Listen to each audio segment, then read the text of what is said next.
So this week we are focusing on school staffing shortages that are putting a major strain on teachers and districts, not only here in Oregon, but across the country. Last night we looked at how we got here and why the pandemic isn't, experts say, the only factor contributing to teacher burnout. You can check out that story right now on our YouTube page. But tonight, let's talk about solutions and what can be done to hopefully give teachers some relief. Christine Pitawanich has that story. It's clear teachers are under a lot of stress and pressure. That was true before the pandemic, but it's been made worse. School districts are severely understaffed, teachers are burning out, and the situation isn't sustainable. So where do we go from here?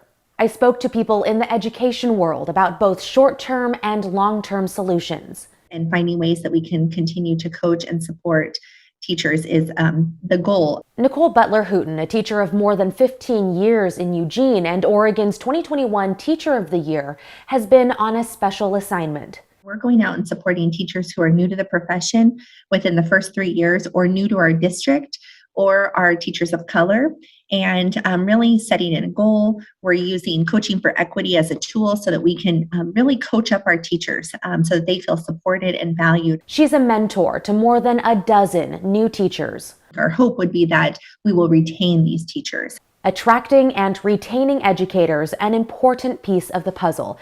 Anthony Rosiles with the Teacher Standards and Practices Commission says 40 to 50% of teachers leave the profession within 3 to 5 years. The rate is even higher for teachers of color. So we're trying to think about how we train our administrators to be able to support their educators within the schools.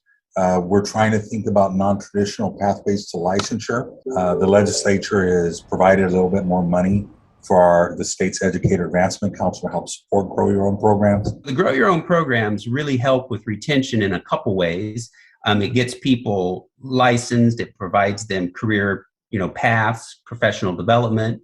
It plays nicely because these are already people in our system. So that's Steve Nelson with Salem-Keizer Public Schools.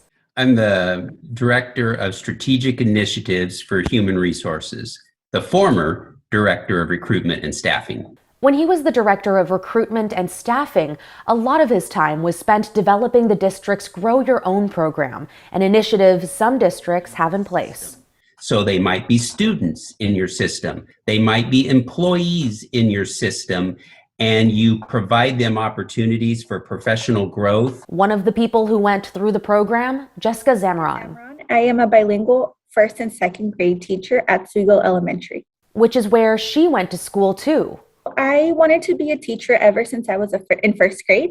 I had a wonderful first grade teacher here at Swego, and I felt like I kind of saw me in her, her being a Hispanic teacher. Zamaron got her chance to pursue her dream in high school. From the teacher cadet program, I was able to get a scholarship, so that helped me go through college. She had a mentor, and as a first-generation college student, got help navigating the complex process of becoming a teacher.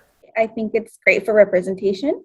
It's great for mentorship. It's Grow Your Own programs like the one at Salem-Keizer that education officials say will help teacher and staff recruitment in the long run.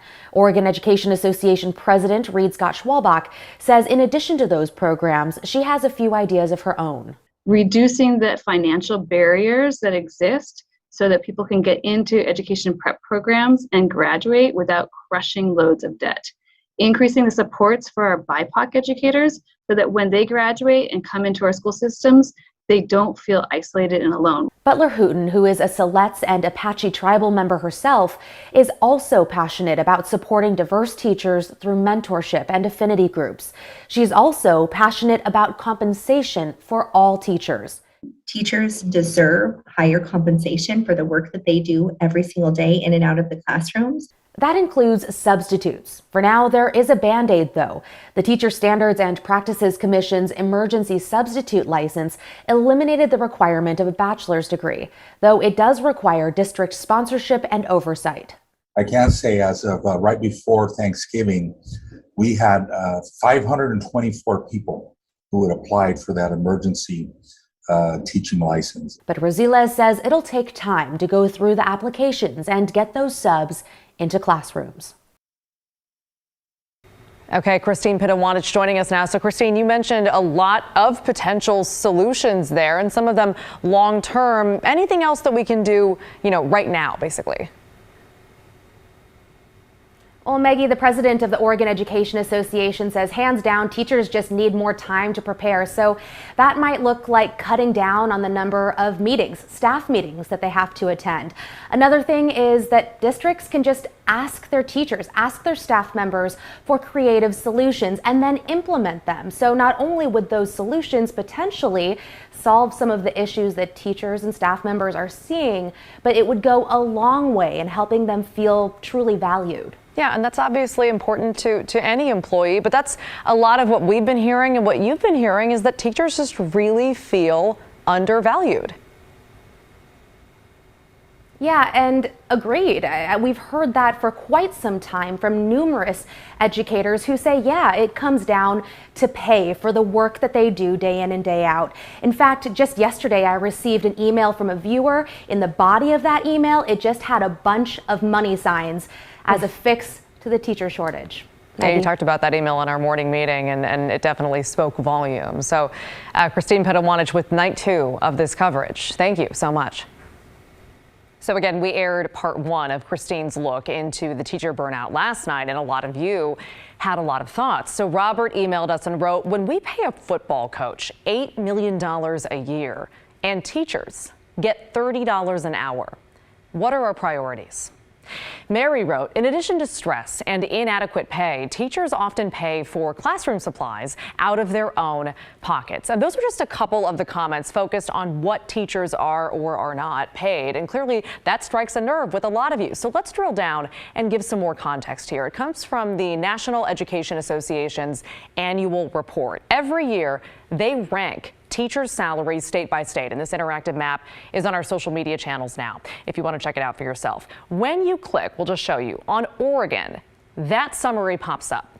The average starting salary for teachers here is just over $38,000. That puts us at 34th in the nation. Average salary overall is around $67,000, so we're 13th in the nation there. And remember, those are obviously averages, so some are paid less than those numbers, some are paid more. Over to Washington now, average starting salary, according to the association, around $49,000. That puts them at 4th in the nation. And they're 6th for average salary overall at almost $77,000. Again, that map is interactive, and there's plenty more on that site if you want to check it out for yourself. It's on our social media pages, and you can find Christine's stories on this subject at kgw.com.